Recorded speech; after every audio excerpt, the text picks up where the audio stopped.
Hi folks, this is All the Fruit, and today, as part of the series about interesting fruit parks and gardens, I'm gonna show you some of the main orchards on my farm. I'll try to do this quick, but it's quite a large area, so let's get started. If you hope to find a lot of exotic fruit of my farm, I have to disappoint you. The owner is the city council, and it's situated, at least most of those orchards are situated inside the nature reserve, so no planting of exotic fruit at all. This whole area is a very old agricultural area. I don't know if you can see the rubble walls from here, but they were probably constructed in the late medieval period, about 500, 600, 700 years ago. And then for centuries this area was mostly vineyards, but about 100 to 200 years ago it changed into fruit orchards. So let's see what we have here. Unfortunately, I know only the names of the varieties I planted. The old ones, I never bothered enough to seriously find out what it is. So here I planted some pear, Williams. I think I never managed to try them because last year somebody managed to get the fruit before me. Here we have some hazelnuts, Corylus avellana. This plant not only has small leaves but also small fruit, so I never harvested this particular bush. Here some old plums, apples and sour cherries. As you can see in the sour cherries, the graft, the Prunus cerasus graft is dying and the Prunus avium rootstock is taking over. So let's see, here I planted some plum. Oh, and I also have a lot of wildlife on my farm, so basically I have to do a lot of protection against the deer, which like to eat the leaves, and also against the pigs, who like to dig around in the soil and destroy the roots. Oh, here you can also see quite nicely that this is a Prunus domestica, which was grafted upon a Prunus which was grafted on a cherry plum. Oh god, now I forgot the name of the cherry plum. Well, this is a Prunus domestica. The variety is, let's see, Stanley. So this Stanley was grafted upon a cherry plum, Prunus cerazifera.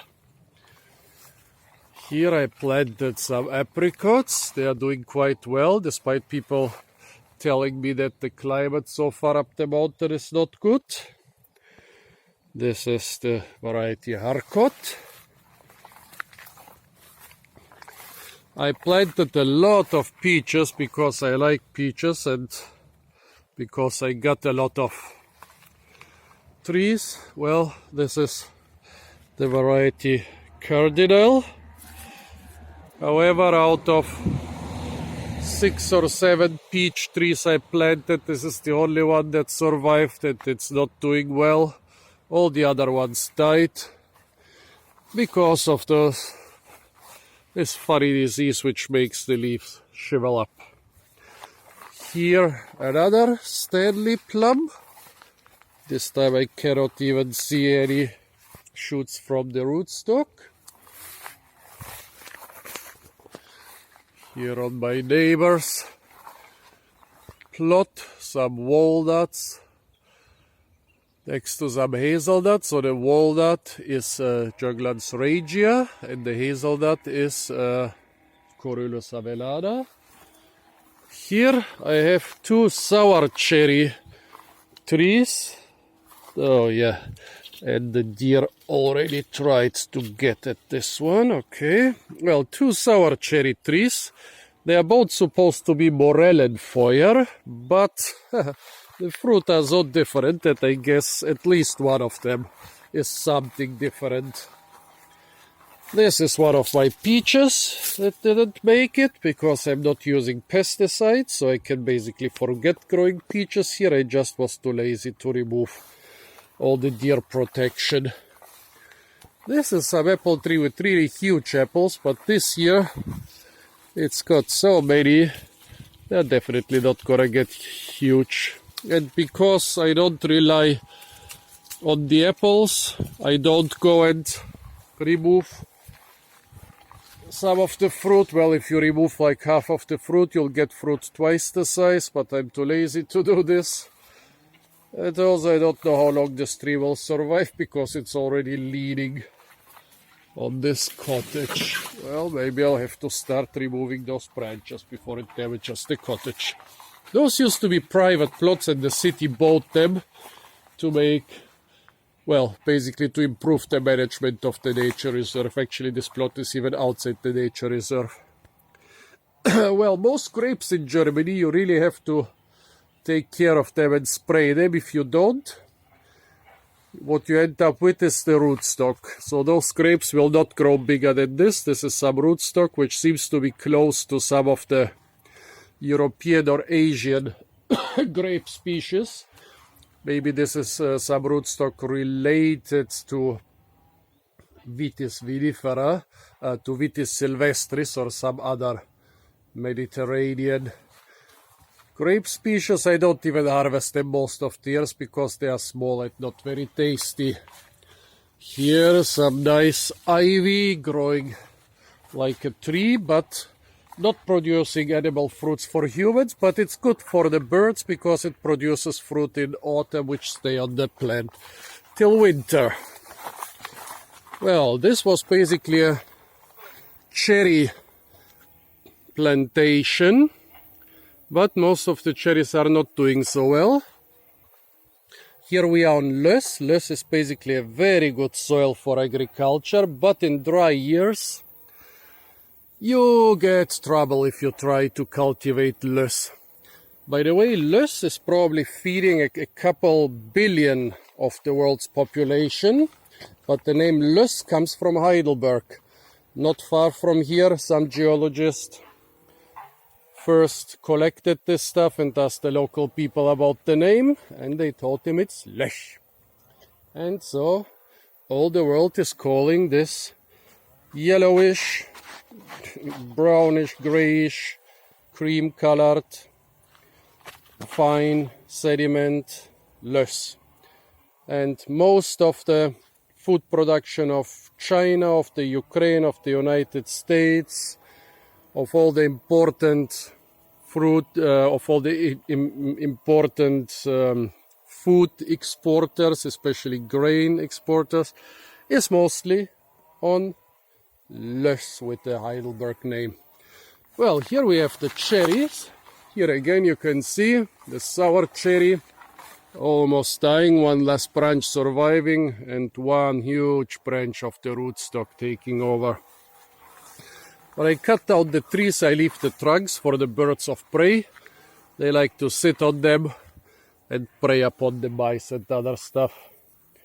Oh yeah, and as you could already see where the loess was exposed, I have tons of wild boar. Right now they come and eat my cherries. No, they don't climb the trees. They only rub themselves against the trees. They eat the cherries that are on the ground. So if you come to this area around this time of the year at night, you will hear the pigs, the wild boars, munching away on the cherries, and now they're already starting munching away on the cherry plums, which are lying on the ground, and they are pretty loud because they are not just eating the fruit, they are also chewing the seed.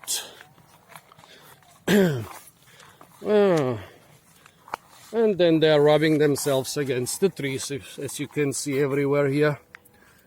You can also hear deer barking pretty much all night, but you hardly ever see them. You just see them when they destroy your apple trees. Here some apple varieties. I would really like to know what type of apples those are. One of them even has deep purple, violet apples. Oh yeah, here finally an apple variety which I planted.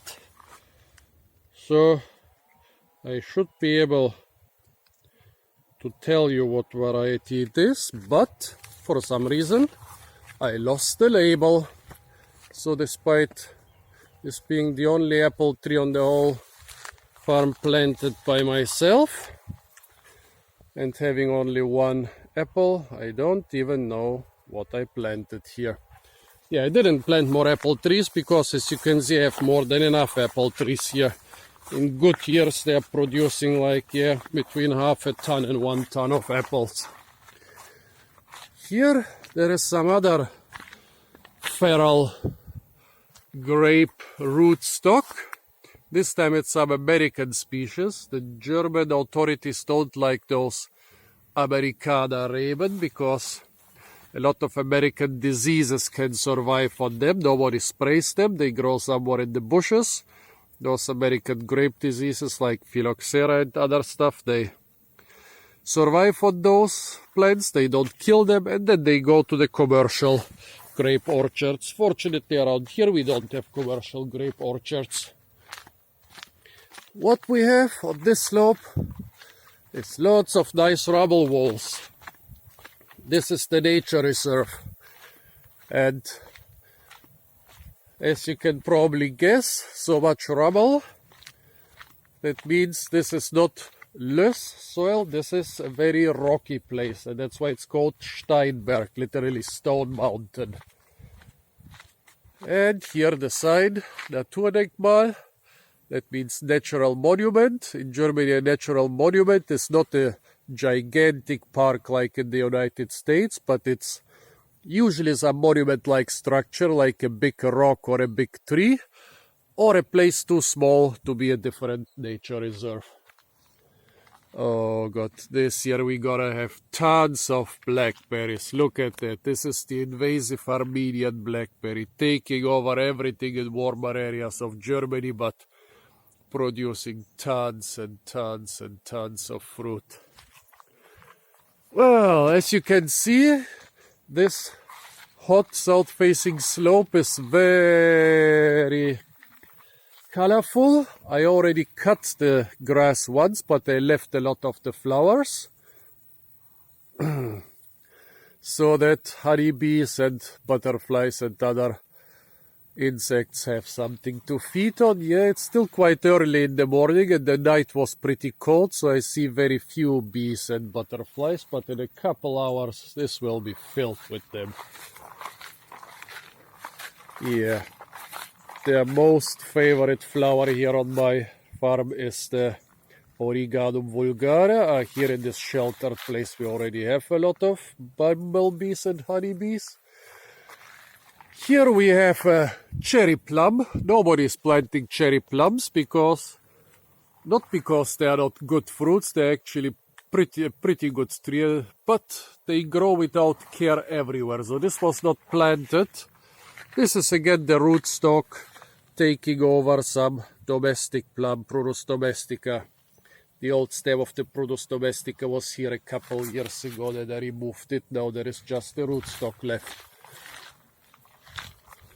Here again a lot of apple varieties. Pretty tasty, but I have no idea what varieties they are. Here is a quince. A quince with really big juicy fruit, what the Germans call Birnenquitte or pear quince. Those actually you can't even eat out of hand, although most people still make them into preserves. But they are big, soft and juicy compared to other quinces we have here in Germany. Right next to the quince I have a service tree, Prunus domestica. Funnily enough, this one specimen, not Prunus domestica, Zorbus domestica. Funnily enough, this Zorbus domestica has never produced fruit, this one specimen. I don't know if it's too remote, if it's too far away from other trees, or if it's just, Yeah, if it's just some bad variety.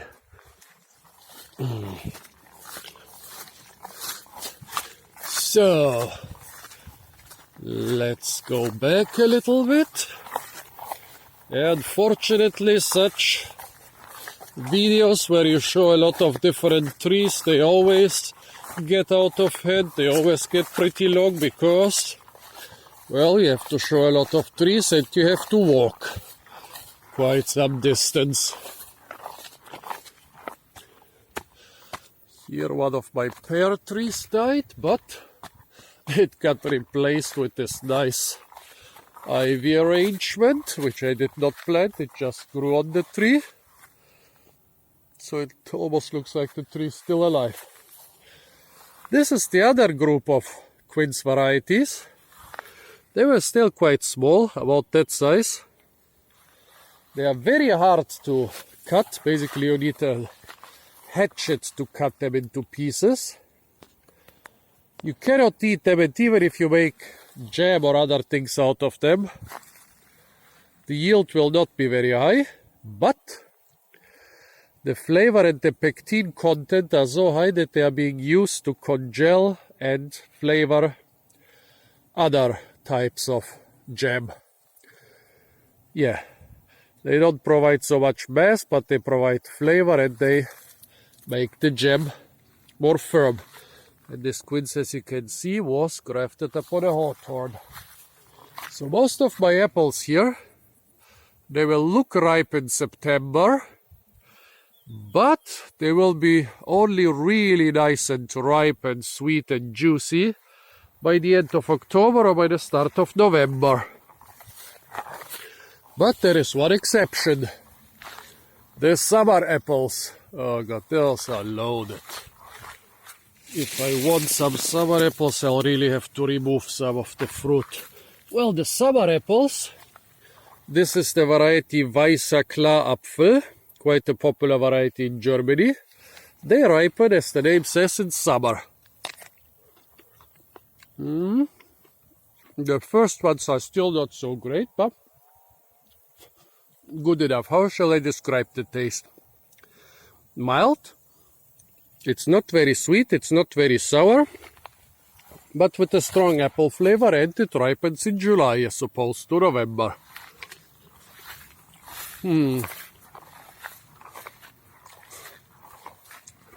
Here's a variety of huge plums. This could be something more modern because they have troubles without pesticides, so they don't bear fruit all the time.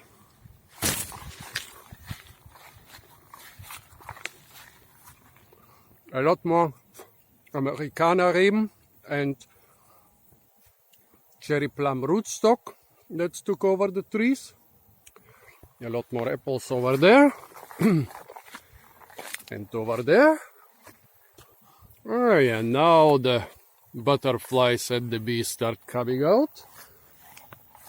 Yeah, I have a ton of wildlife on this farm, but in Europe most of the wildlife is kind of hidden, so yeah, you have to provide the right habitat for them, and then you have to wait for some time until you can spot them.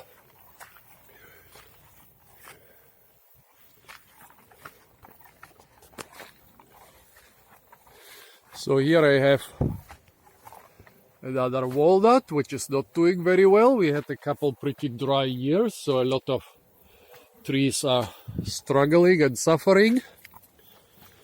A lot more cherry plums. I didn't plant a single one of those. Decades ago this used to be a plum orchard. Here you see the last survivor. Some blue plums, the Germans call them Zwetschgen. And all the other trees are either completely dead, or the rootstock just took over, like in this one.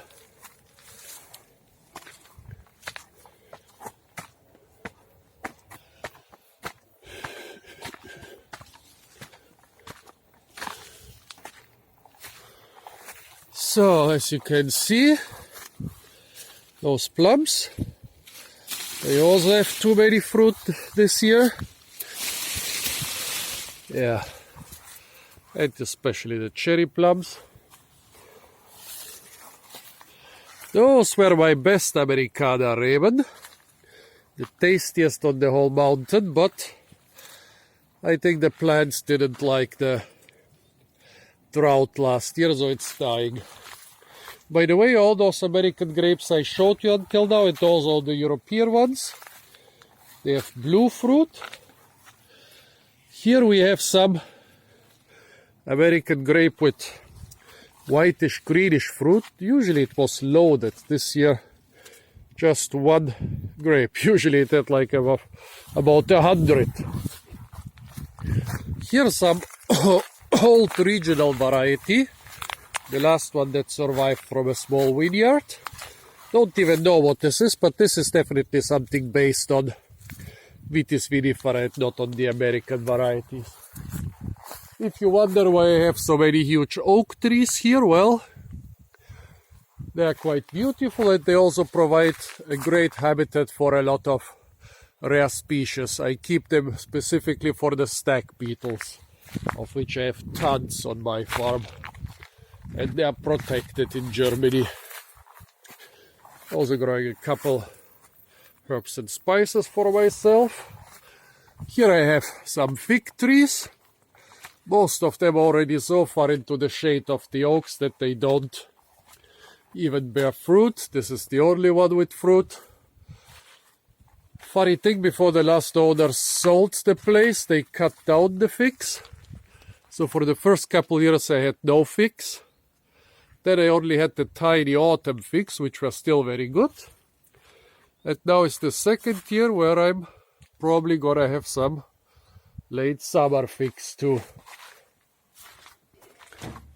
Okay folks, I could show you a lot more places and fruit species and varieties in my orchards, although I don't know most of the varieties, but I think this is enough for now.